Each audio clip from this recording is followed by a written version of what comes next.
اس دنیا کے اندر فرما بردار کو جو نعمتیں ملتی ہے وہ اللہ خوش ہو کر دیتا ہے، اور نافرمان کو جو نعمتیں ملتی ہے وہ اللہ ناراض ہو کر دیتا ہے۔ آپ کو تعجب ہوگا کہ نافرمان کو نعمت ناراض ہو کر دی جاتی ہے۔ جی ہاں، آپ بھی کبھی کبھی ایسا کرتے ہیں۔ چوہے آپ کے گھر کے اندر بہت ہو گئے، آپ کا کھانا، آپ کا بسترا، آپ کی کتابیں وہ کھا جاتے ہیں، تو آپ چاروں طرف چوہوں کے پنجرے پھیلا دیتے ہیں اور اس کے اندر گھی والی روٹی آپ رکھ دیتے ہیں۔ تو یہ چوہے کے پنجرے میں جو آپ نے نعمت رکھی، یہ آپ نے اس کو گرفتار کرنے کے لیے رکھی ہے، خوش ہو کر نہیں رکھی، ناراض ہو کر رکھی اس کو گرفتار کرنے کے لیے۔ اب چوہا آیا اور اس نے دیکھا کہ چاروں طرف نعمتیں ہیں۔ اب کوئی اس کو سمجھا دے کہ بھئی یہ نعمتیں دکھائی تو دے رہی ہیں، لیکن اس کے پیچھے بلائیں چھپی ہوئی ہے۔ پوچھتا کیا بلا ہے؟ نعمت تو دکھائی دے رہی ہے اور بلا دکھائی نہیں دیتی، کہ جب تو روٹی کا ٹکڑا یوں کھینچے گا تو تار ہٹے گا اور کھٹ کی آواز آئے گی اور تو اندر پھنس جائے گا، چاروں طرف دروازے تیرے نکلنے کے بند ہو جائیں گے، جیسے فرعون کے لیے چاروں طرف کے دروازے بند ہو گئے، جیسے قارون کے لیے چاروں طرف کے دروازے بند ہو گئے، جیسے ابو جہل کے جتھے کے لیے، اور جیسے قبیلے بنی غطفان کے لیے، اور جیسے قیصر اور کسریٰ کے لیے، اور آئندہ جا کر دجال کے لیے بھی چاروں طرف کے دروازے بند ہو جائیں گے، اور یاجوج ماجوج کے لیے بھی چاروں طرف کے دروازے بند ہو جائیں گے۔ تو اے چوہے، تیرے چاروں طرف کے دروازے بند ہو جائیں گے۔ پھر کیا ہوگا؟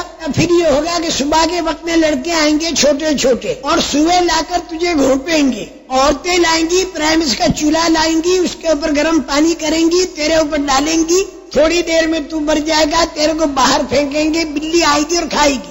تب یہ چوہا کہتا ہے اچھا میں اس کا ریسرچ کروں۔ اب وہ ریسرچ کرنے چلا اور تھوڑی دیر کے بعد آ کر کہنے لگا کہ نہ تو لڑکے ہیں، نہ سوا ہے، نہ پرائمس کا چولہا ہے، نہ عورتیں ہیں، نہ بلی ہے، میرے کو تو کچھ بھی دکھائی دیتا نہیں ہے۔ تم تو بیک برڈ قسم کے آدمی ہو، پرانے خیال کے، اونٹوں کے زمانے کی باتیں لا کر راکٹ کے زمانے میں ٹھوس رہے ہو، نہیں مانتے ہم۔ وہ اندر داخل ہو گیا اور جو اس نے سنا تھا وہ سارا ہو گیا۔ جب ہوا تو اب وہ کہتا میری سمجھ میں آئی بات، لیکن اب سمجھ میں آنا مفید نہیں۔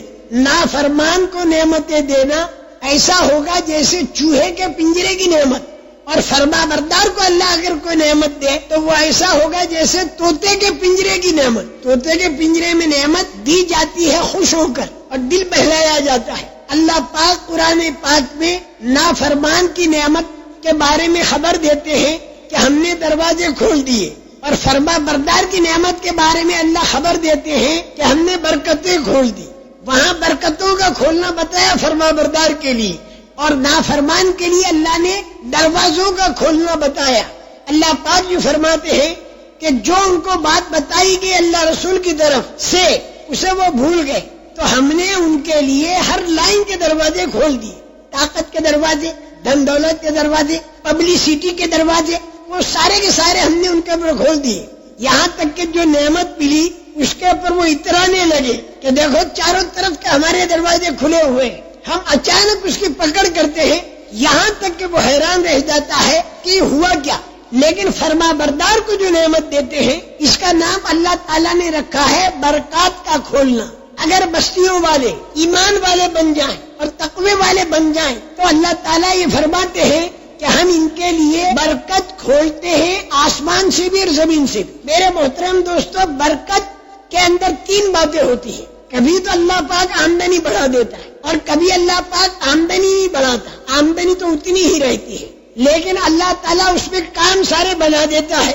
اور کبھی اللہ تعالیٰ ایسا بھی کرتا ہے کہ آمدنی تو ہوتی نہیں لیکن اللہ اس کے کام دعا سے بنا دیتا ہے۔ یہ تین لائنیں برکت کی ہے۔